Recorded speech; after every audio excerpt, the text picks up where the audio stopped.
Greetings petrolheads, my name is the Tom, you're on my gaming channel, and today I'm playing Automation the Car Company Tycoon game again. And a couple of days ago somebody requested me to build a V8 economy car, and I said I already have something that you might enjoy. So this is part of today's showcase, where I'd like to present you guys the different options of the Eagle, mainly focusing on this one and then another one. So this is the Eagle. It is a two-door coupe meant to compete with BMW 4 Series and so on, and it is rear-wheel drive. And this is the Eco 8 version. It's got a 4.5 liter twin turbo V8 making 300 horsepower using just 7.2 liters per 100 kilometers, and that is very low indeed for a car of this power level. And so there it is. The engine is, as I said, a 4.5 liter V8. It's 5 volts per cylinder, typical AMW, and you can see a very low cam profile makes it so we make the power early and a lot of torque down low. Boost is actually with 0.8 bars is not even all that low. I used to run a lot less boost on economy engines, but this is totally fine still. We're making 32.5% economy, which is very good for a 300 horsepower engine anyway. Reliability is still good with 72.1, and let's run it a little bit.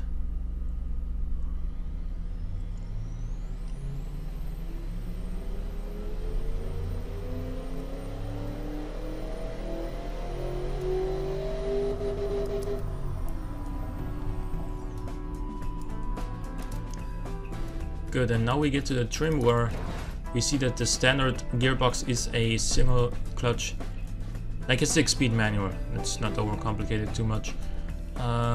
Gear dial SD, medium compound road tires, vented discs front and rear, a fully cloud on tray for great economy and decent top speed. The suspension is pretty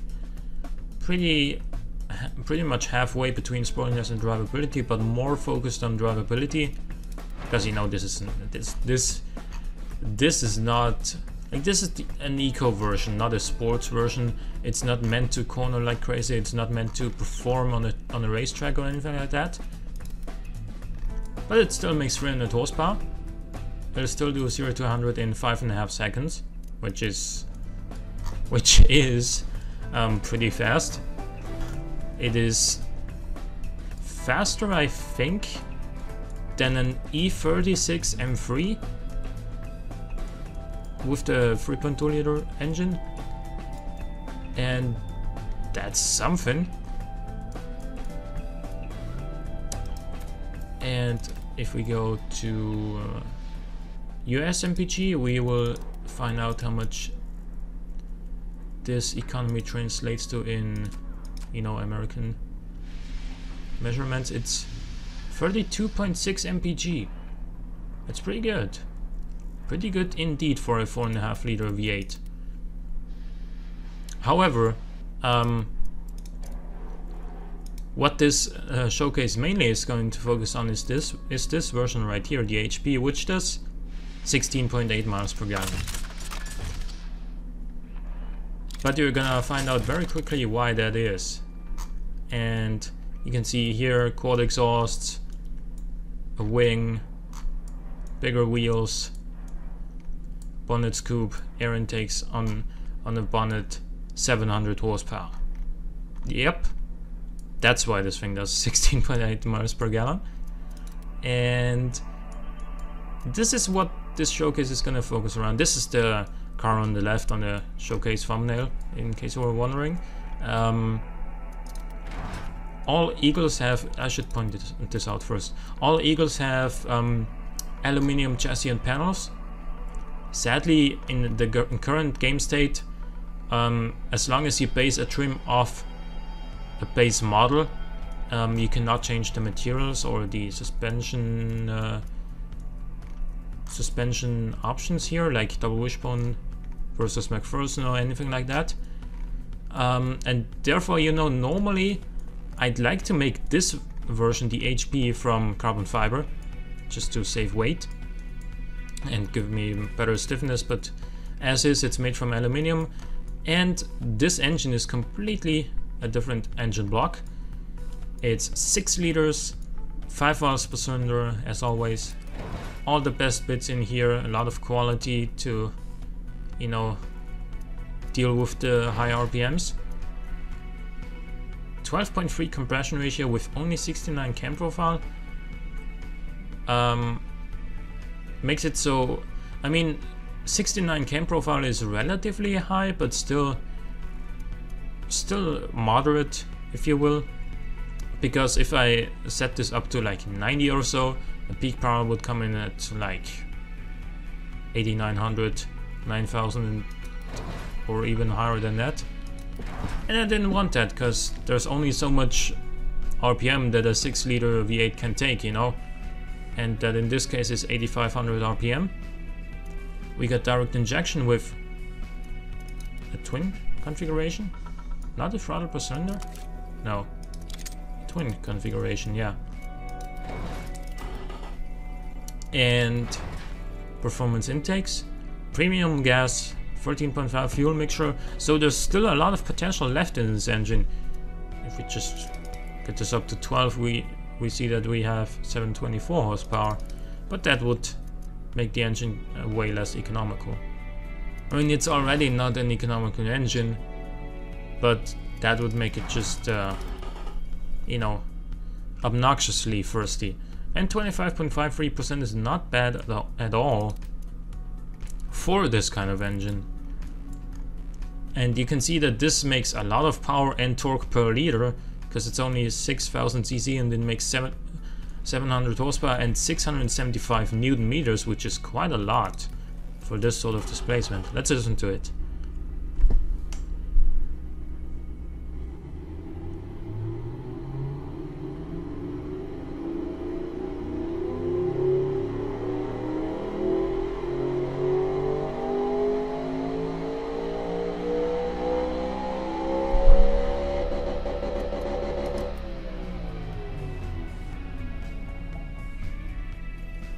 That is music in my ears. And we got a 7-speed double clutch gearbox, and the top speed is, you know, pretty high. It won't actually reach those 375 kilometers an hour. I tried that. Sports tires with 295s, because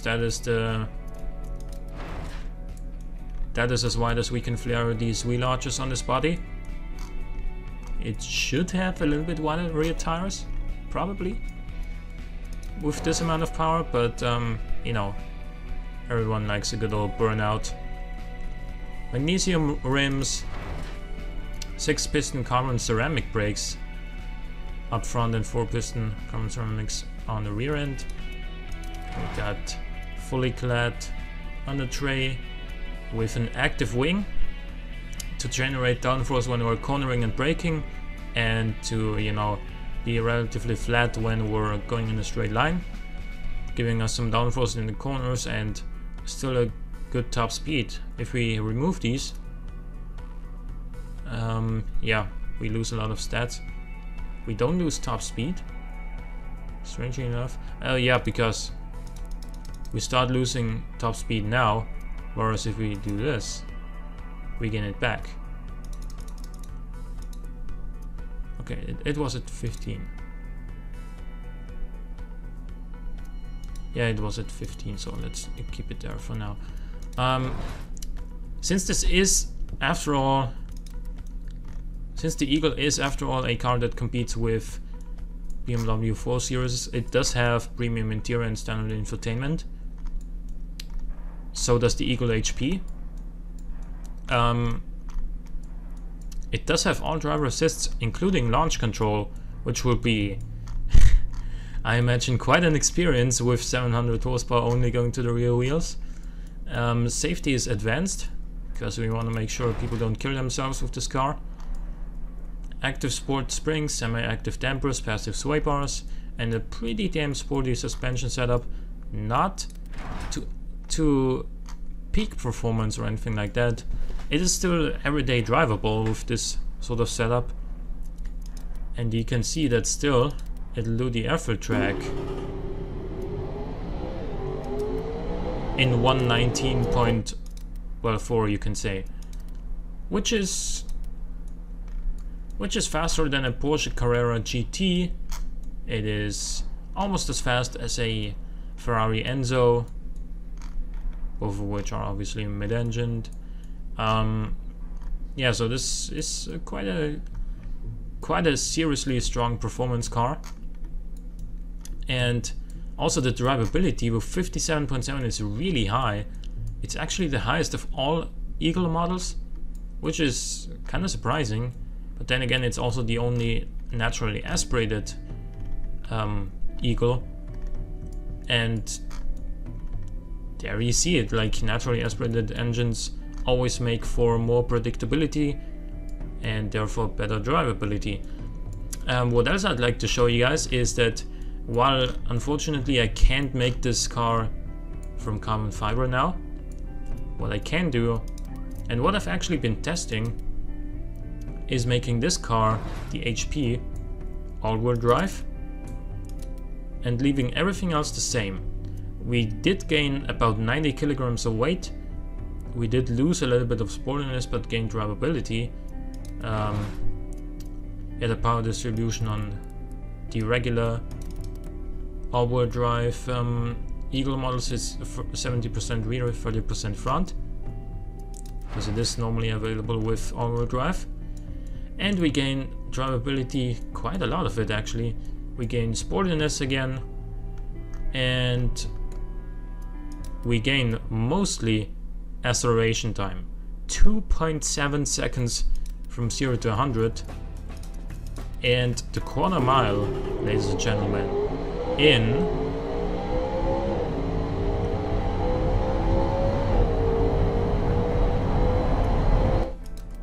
10.14 seconds. That's how hard this engine pulls, if you can actually put the power to the ground. You can also see that now the intakes are sticking out of the bonnet a little bit, which is not bad, but you know, maybe a little bit disturbing. And yeah, so why am I not keeping it all-wheel drive? Because I think that the HP models of AMW are for car enthusiasts and, you know, who like to have a little bit of fun from time to time. Of course, with a power distribution like this, you can also have fun, but nothing beats really a rear-wheel drive car. And also, I'd like to point out that on the AMW straight, which is a 5 kilometer long aero straight runway,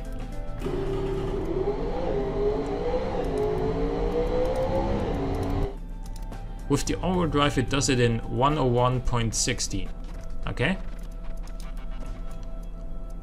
101.60, and then if we switch back to rear-wheel drive,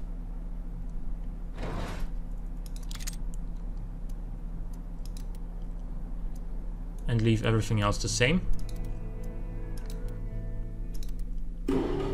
it'll do it in 101.53. So after the quarter mile, you can see that in every section it is faster than the all-wheel drive version. So even if you run this over a full mile, this car will be faster rear-wheel drive. So once it's going, once it's rolling, this is faster than even the all-wheel drive Eagle HP, which is a seriously fast car, faster than a Lamborghini Aventador for that matter. So that's the kind of stuff we're talking about here. So I hope you guys enjoyed this showcase. If you did, click the like button, it helps out a great deal. Subscribe if you want to see more in the future. For now, thanks for watching, and I'll see you next time.